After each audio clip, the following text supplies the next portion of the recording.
नमस्कार मित्रों, कैसे हैं आप सभी। श्रावण मास चल रहा है और ये श्रावण की अंतिम तिथि चल रही है, अर्थात अंतिम सप्ताह चल रहा है। अगले सोमवार यानी कि 19 तारीख को श्रावण पूर्णिमा है और आप सभी जानते हैं कि श्रावण पूर्णिमा को ही रक्षाबंधन पर्व मनाया जाता है। उस दिन ऐसे तो बहुत सारे पर्व मनाए जाते हैं। रक्षाबंधन मनाया जाता है, हैग्रीव भगवान हैग्रीव जयंती मनाया जाता है, संस्कृत दिवस है और ऐसे ही बहुत सारे व्रत जो हैं रक्षाबंधन यानी कि श्रावण पूर्णिमा को मनाए जाते हैं।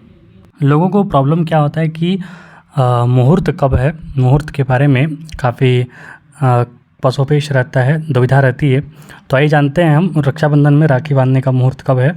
रक्षाबंधन सोमवार 19 अगस्त 2024 को है और इस दिन भद्रा चलता है, जो शनिदेव की बहन है, तो उनकी जो मुहूर्त है वो लगभग दोपहर के 1:30 बजे तक है।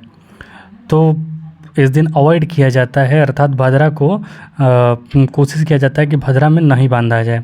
यदि भद्रा पूरे दिन रहता है तो भद्रा मुख को अवॉइड करके भद्रा पूंछ में बांधा जाता है।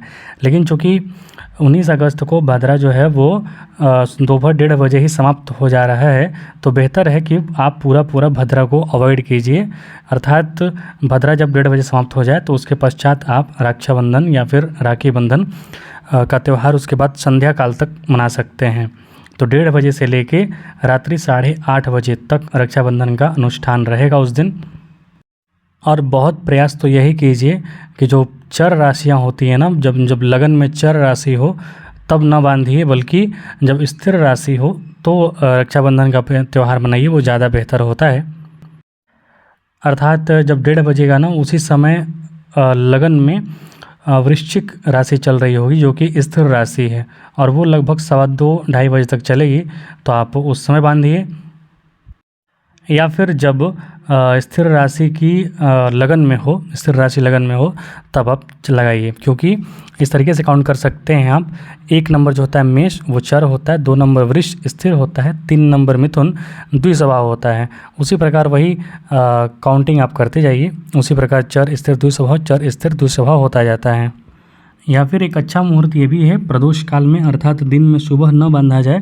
तो प्रदोष काल यानी कि शाम का जो समय गोधूली बेला होता है, जो प्रदोष काल होता है, अर्थात सूर्योदय से 2 घड़ी पहले और सूर्योदय से 2 घड़ी बाद तक जो प्रदोष काल होता है, वो समय भी रक्षाबंधन के लिए या फिर कोई भी शुभ कार्य के लिए बहुत ही अच्छा उत्तम होता है।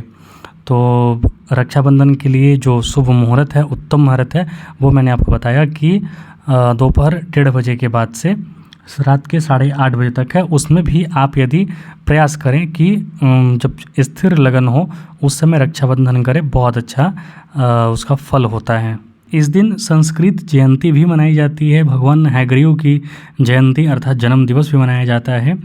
तो इस दिन आप सभी भगवानों का पूजा विशेष कीजिए, भगवान विष्णु की पूजा कीजिए, भगवान शिव की पूजा अर्चना कीजिए। और वैसे भी सोमवार है उस दिन, तो आपको तो पूजा पाठ करना ही चाहिए उस दिन। चाहे जिस भी आप देवता या फिर गुरु महाराज की पूजा करते हैं वो पूजन आप ज़रूर कीजिए। शुभ मुहूर्त में किया गया कार्य याद रखिए सदैव शुभ फल देता है। तो मुहूर्त वगैरह का इसीलिए ध्यान रखा जाता है कि उसके शुभ फल हमें प्राप्त हों। तो ये वीडियो मैंने सिर्फ रक्षाबंधन का जो मुहूर्त था वो बताने के लिए बनाया था। नेक्स्ट वीडियो में हम मिलेंगे 12 जैसे मेष लगन से लेकर मीन लगन तक जो 12 लगन होता है। तो यदि मान लीजिए मेष लगन से मीन लगन तक, ये वीडियो मैंने आपको मुहूर्त बताने के लिए बताया था। अगले वीडियो से हम एक सीरीज चलाएंगे जिसमें कि मेष लगन से लेकर मीन लगन तक सभी लगन के जातक, आप अपना ग्रह भूल जाइए कौन ग्रह किस राशि में बैठा है, सिर्फ खाली खानों के आधार पर हम बताएंगे कि मेष लगन के जातक ऐसे होंगे, उनका धन स्वभाव ऐसा होगा, और वृश्चिक या फिर 12 जो लगन होता है उसका ब्लैंक चार्ट प्रेडिक्शन हम स्टार्ट करने जा रहे हैं। और ये बड़ी 2-3 बहुत ही एकदम प्रामाणिक जो पुस्तक हैं उसके आधार पर मैं आपको बताऊंगा। आप ज़रूर देखिएगा और जितना कमेंट बॉक्स में आप लिख सकें, कुछ गलत है कुछ सही है या फिर अपना अनुभव आप लिख सकते हैं, बता सकते हैं। देखने के लिए बहुत बहुत धन्यवाद। जय हिंद, जय श्री राम।